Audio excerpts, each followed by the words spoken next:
कुछ रास्ते मंजिल तक नहीं ले जाते, बल्कि तुम्हें वहां पहुंचा देते हैं जहां से कोई लौट कर नहीं आता। ये बात मैं अब समझ पाया हूं, क्योंकि मैं खुद उस रास्ते से लौटा नहीं। मेरा नाम आरव है और ये कहानी है उस रात की जब मैं और मेरे दो दोस्त साक्षी और विवेक शिमला से लौट रहे थे। कॉलेज की आखिरी ट्रिप थी। सब कुछ बहुत अच्छा चल रहा था जब तक हमने वो रास्ता नहीं चुना जो नक्शे में दिख ही नहीं रहा था। रात के करीब 9 बजे थे। आसमान पर बादल थे और बीच बीच में बिजली चमक रही थी। हाईवे पर अचानक बहुत लंबा जाम लग गया।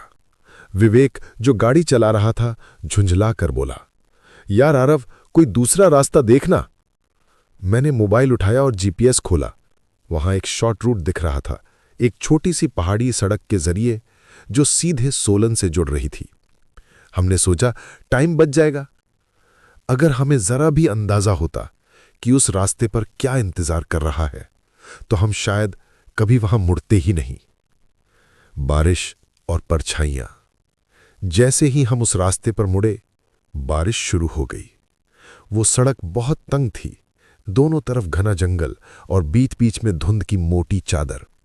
गाड़ी की हेडलाइट्स मुश्किल से 5 फीट आगे तक रोशनी दे पा रही थीं। साक्षी पीछे की सीट पर बैठी थी। उसने धीरे से कहा, आरव, ये रास्ता बहुत सुनसान लग रहा है, वापस चलें? लेकिन विवेक बोला, अब तो आधा रास्ता आ गए हैं, डर क्या?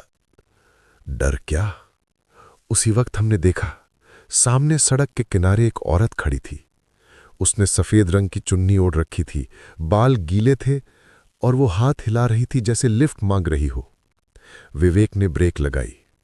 साक्षी चौंकी, रुको, अरे कोई अजनबी हो सकती है, मत रुको। लेकिन विवेक बोला, बारिश में अकेली है, छोड़ थोड़ी सकते हैं। वो औरत धीरे धीरे गाड़ी के पास आई। उसका चेहरा धुंध में साफ नहीं दिख रहा था। उसने बस कहा, आगे मत जाना, वहां सब मर जाते हैं। वो बोलकर मुड़ गई और जंगल की तरफ चली गई। हम तीनों एक दूसरे की तरफ देखने लगे। कौन थी वो? शायद कोई पागल, या फिर किसी ने वाक्य पूरा नहीं किया। वो मोड़ जो नक्शे में नहीं था। करीब आधे घंटे बाद रास्ता और अंधेरा होता गया। जीपीएस बार बार सिग्नल खो रहा था।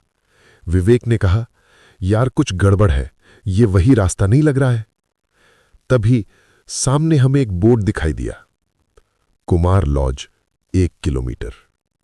बारिश तेज हो रही थी तो हमने सोचा वहीं रुक जाए।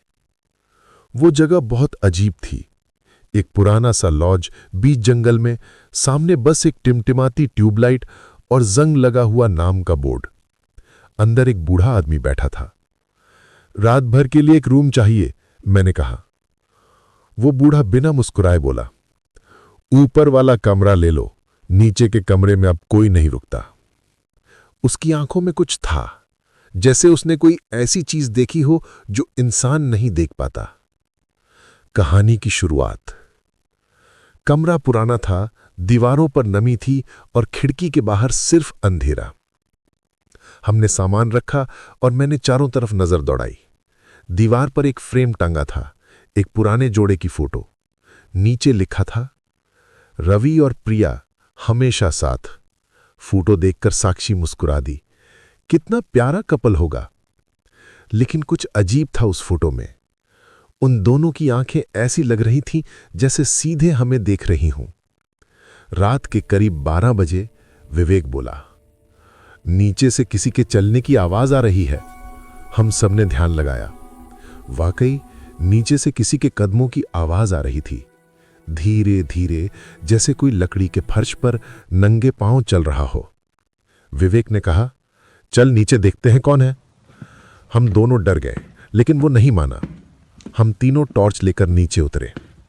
नीचे हॉल में वो बूढ़ा आदमी नहीं था, सिर्फ वो पुरानी घड़ी थी जो टिक टिक कर रही थी, लेकिन उसकी सुइयां उल्टी दिशा में घूम रही थीं। तभी अचानक पीछे से किसी ने बहुत हल्के से फुसफुसाया, रवि। साक्षी चीख पड़ी। हम पीछे मुड़े, वहां कोई नहीं था। पुराने कमरे का सच। जैसे ही हम बाहर निकलने लगे, दरवाजा अपने आप बंद हो गया।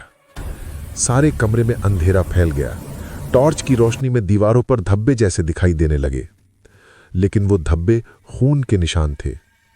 और वहीं दीवार पर किसी ने लिखा था, जो प्यार करेगा उसे मौत मिलेगी। मैंने कहा, ये जगह, ये वही लॉज है जिसकी खबर मैंने कहीं पढ़ी थी।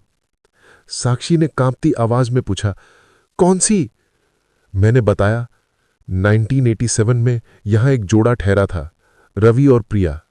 उनके परिवार वालों ने इस रिश्ते को नहीं माना और उसी रात दोनों ने खुदकुशी कर ली। साक्षी के चेहरे का रंग उड़ गया और तभी ऊपर हमारे कमरे से किसी के गाने की आवाज आई, वही पुराना गाना जो उस जमाने का था। तुमसे मिलके ऐसा लगा, तुमसे मिलके। हम तीनों ऊपर भागे। कमरे का दरवाजा खुला था, फोटो फ्रेम जमीन पर टूटा पड़ा था और बिस्तर पर कोई बैठा था। एक औरत सफेद साड़ी में, बाल खुले हुए, चेहरा धुंध में ढका हुआ। वो हौले से बोली, तुम भी तो एक दूसरे से प्यार करते हो ना? तुम भी तो एक दूसरे वो बात से खत्म प्यार होते ही करते हो ना? उसकी आंखों से खून बहने लगा, कमरा हिलने लगा, लाइट झपकने लगी। मैंने साक्षी को पकड़कर बाहर भागने की कोशिश की, लेकिन दरवाजा खुद ही बंद हो गया।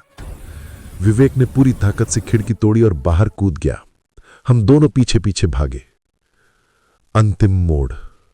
बाहर बारिश बंद हो चुकी थी, लेकिन पूरा जंगल धुंध से ढका था। हम भागते हुए सड़क तक पहुंचे, लेकिन वहां कोई सड़क थी ही नहीं। सामने बस वही औरत खड़ी थी।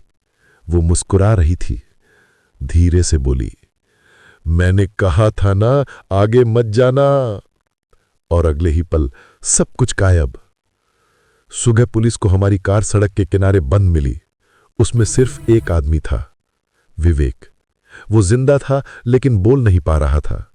उसके होंठ कांट रहे थे और वो बस एक ही बात कह रहा था। वो कह रही थी, आगे मत जाना। मुझे और साक्षी को कभी नहीं पाया गया। लोग कहते हैं कि जब भी उस रास्ते पर धुंध छाती है,